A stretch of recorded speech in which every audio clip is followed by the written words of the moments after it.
Hello guys, this time it's 10 o'clock in the evening and it's 2 hours time ay New Year na. So we decided to go out and we don't know which way to go, but we decided to go here in one of the park of Dubai, which is Sabil Park. At dapat doon kami sa may Burj Khalifa, kaya na-experience namin sa 2 years, consecutive years, na-experience namin na kung gaano ka crowded talaga doon.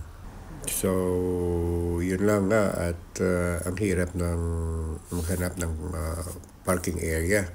Kasi doon sa labas, as we enter, ay talagang punong-puno na yung parking space sa labas. So, nagpaiwan muna yung anak ko at naghahanap ng maparkingan. Kaya nandito na kami sa loob while waiting for him ay maghanap kami ng mapupwestuhan kung saan yung magandang site, no, facing the Dubai frame, no. Ayun, nakikita ko na sa malayo yung nakailaw doon. Siguro ay we still walking closer to that frame. Bandang dito ay medyo maliwanag at doon naman siguro sa kabila sa kaliwa ay madilim, no. So far ay maraming tao dito, siguro dito na lang kami banda magpupwesto. Tsaka dito, no, yung mga residents and visitors na they're staying closer to this park, no, ay talagang they can catch the fantastic views of these fireworks na magaganap ng 12 midnight this evening, no. And supposed to be dapat sarado na to at 9 p.m. Kaya lang because of this New Year's event ay in-extend nila hanggang 1 o'clock in the morning. At saka yung iba pala dito kaninang tanghali pa at may daldalang pagkain, yung barbecue things nila at dito na sila nagpicnic, no, while they're waiting until midnight. Ayan, makikita mo may kanya-kanya silang banig, ang tawag dito yung. Tsaka dito pala guys, no, yung mga park pala dito ay ginagawa nilang flea market, no. I think they did this only every Saturday of the month, no, once a month. At what to expect, no, yung whether you're looking for household items, textiles, ceramics, toys, games, clothes, antiques or handicrafts, no. Kaya dito makikita mo lahat ang mga items na kaya maganda yung combination dito, no, habang yung mga tao ay nagpipiknik whatever, then if there's any what they call the flea market that they sell something, kaya may enjoy mo talaga. And not only for that, but there's also a food options, no, include breakfast, lunch, and drinks at a range of pop-up stores, no, makita mo sa mga iba-ibang area ng park na ito. Kaya lang gabi siya ngayon at hindi mo makikita yung kagandahan ng park na ito. So during the day ay makikita mo totally yung area and the whole view of this park. Kaya maybe later on, no, ay babalik kami dito, and at the same time ay we're planning to yung bibisitahan talaga mismo yung sinasabi nilang Dubai frame, no, at aakit kami dun sa itaas. Well, I think hindi na yata magandang site dito at medyo madilim, or siguro babalik na lang tayo dun sa pinwestuhan naming una, and we'll wait na lang yung final countdown. Ano, kumain na kayo na? Nag-YouTube na kayo? Oh, ayun na. Si Dandri maraming kinain na. Kinakain mo na ng pizza?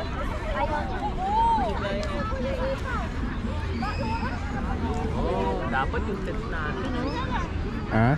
Yung tent dapat natin, dinala natin. Doon ako nag-park sa supervisor job, parking.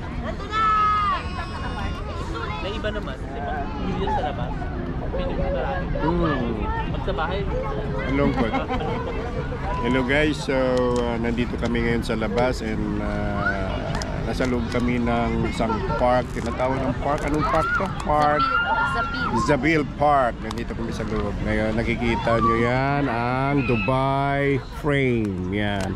At lahat ay very excited na to see these firecrackers. But we're still waiting for how many minutes more? 20 minutes, right? 28 minutes, and then we'll see how this fireworks work, no? Kasi last time nasa Burj Khalifa sila. Yan. Onggoy guys, oh. Ay, onggoy guys, oh. Nakita mo ba yun guys? Nakaano. Hi guys, good evening. 27 minutes na lang ang antay namin para ito ay magkakaroon ng mga fireworks. Nakikita niyo ba yan? Yung ano na yan? Dubai Frame. Kasi nakaano na kami, nakapunta na kami sa ano yun, Burj Khalifa. Mga ano na, ilang beses na kami nag-andoon ng aming New Year. So ngayon, try naman namin dito sa Dubai Frame kung ano ang kagandahan dito, kung ano yung difference nung Burj Khalifa tsaka yung Dubai Frame. Kasi last time nung punta namin doon sa Burj Khalifa, parang bitin na kami doon sa sa fireworks. So ito, tingnan namin kung ilang minutes ito ang tagal nung fireworks nila. So ang kasama ko ay syempre ang aking husband, kanina nagsalita, si Mabelbel. Say hi, Happy New Year. Happy New Year, Gino, Happy New Year. Danery, Happy New Year. Happy New Year. What about to my Johan? Happy New Year. Ayan, nag-aantay kami dito guys. So ang aming ang aming food.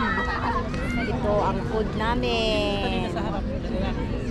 Ano ba yun? Hindi makikita. Pizza Hut. Yun na nga ang akala ko. Pizza Hut guys, ang aming baon. Kasi yung aming luto ang luto pa namin para sa celebration ng New Year ay bukas. So ngayon ang aming gagawin talaga ay ito, mag-antay ng ito.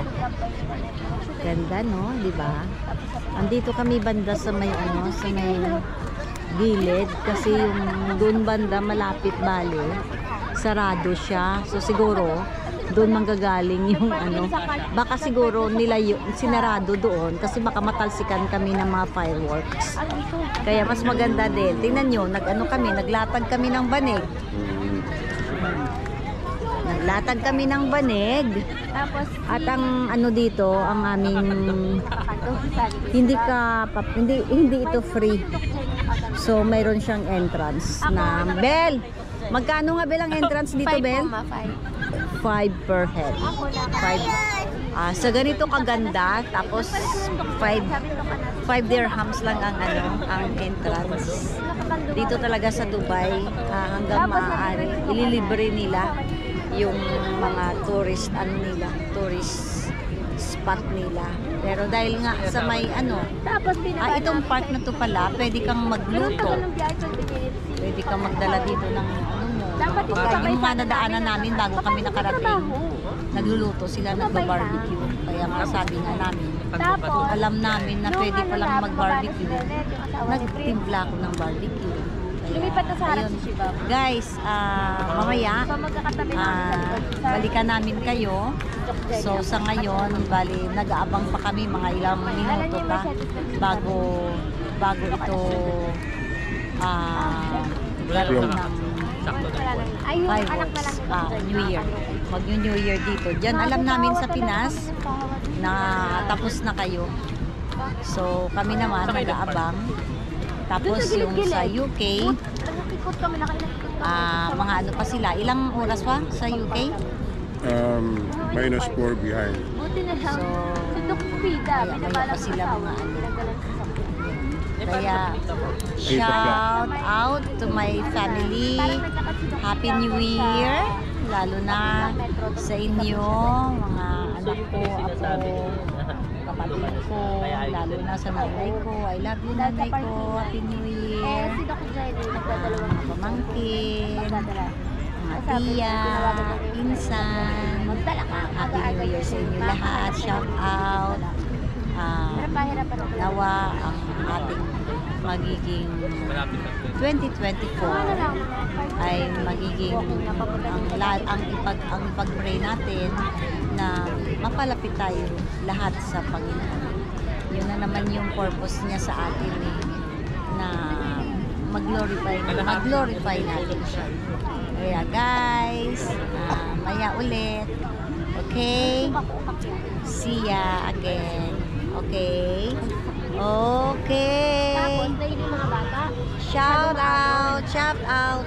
Yung unang area pa lang, ang dami na yung alon. Ang lakas ng hangin. Nahilo yung anak ni Edward. Kasama ni Edward yung anak niya. Nahilo. Nahilo din yung anak ni Doc Jenny. Nahilo din yung anak ni Doc Ano. Ito si Doktora Mabel. Galing yan sa Yate Party. Tapos, Sila mga dentist lahat. At siya yung pinaka the best na dentist dito sa Dubai. Tingnan nyo sa Google. Hanapin nyo. Baliktad. Then, ano tawag nito? Best dentist ano, in Dubai. Makikita mo yung pangalan niya. parang umano ng Maria Vilma. Kompleto, Bel? Passion Clavero, yung pangalan mo doon? Oo. Ayan, nasa ano kayo? Pag kayo ay nagpagawa sa kanya, nasa ano kayo, sa kanyang, tawag ito, ligtas kayo sa kanyang mga kamay.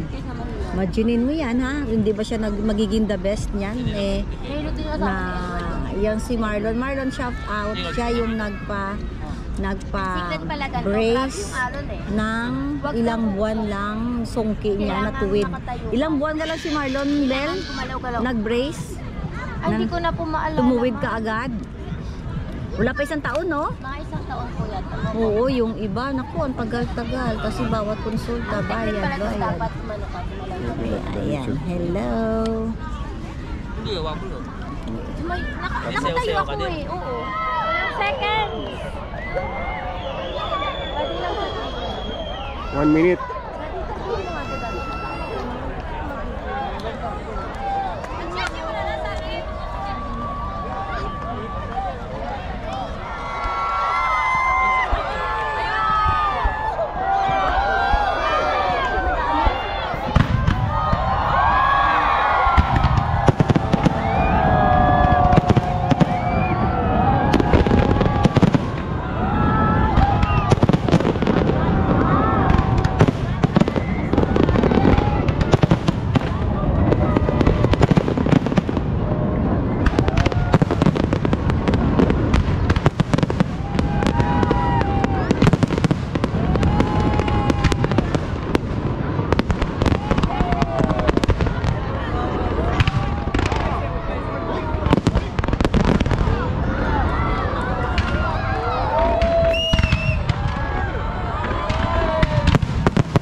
Happy New Year po! Yeah. Talon, talon, talon! Happy New Year.